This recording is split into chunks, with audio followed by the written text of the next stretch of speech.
ગઈકાલે પાદરાના મેઢાત ગામના વિશ્વામિત્રી નદીમાં 12 વર્ષીય કિશોરીને મગર નદીમાં ખેંચી ગયો હતો, જેનો મૃતદેહ આજે સામે કિનારેથી મળી આવ્યો.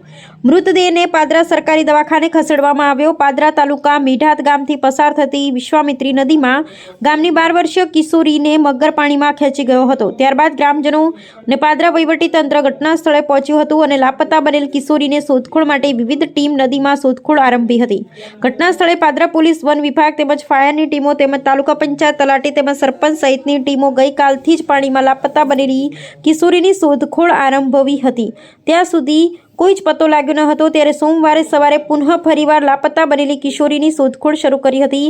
ત્યારે સામે કિનારેથી મૃતદેહ મળી આવતા આજે મૃતદેહને પાદરા સરકારી દવાખાને પોસ્ટમોર્ટમ અર્થે ખસેડવાની કાર્યવાહી હાથ ધરી હતી, જ્યાં પાદરા પોલીસ સહિત તાલુકા વિકાસ અધિકારી તથા વન વિભાગના અધિકારી તથા આગેવાનો ઉપસ્થિત રહ્યા હતા. ગઈકાલે 2 ઓગસ્ટ 2026 રોજ પાદરા તાલુકાના મેઢાત ગામે 12 વર્ષની કિશોરીને મગર અકસ્માતે ખેંચી ગયેલ.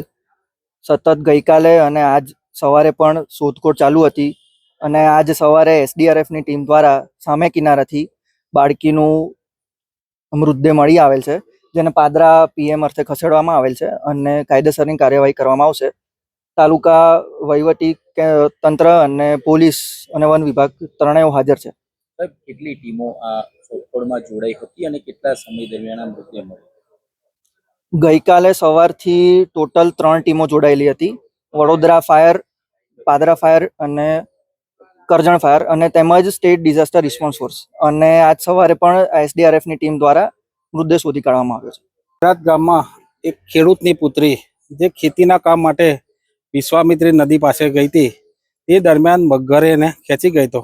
આજે તંત્રની મહેનત, સહકારી બધા અધિકારીઓની મહેનતથી આજે 24 કલાક બાદ આ છોકરીનો મૃતદેહ આજે મળી આવ્યો છે. એ મૃતદેહ અમે પાદરા સરકારી દવાખાનામાં પીએમ કરવા લાવ્યા છે.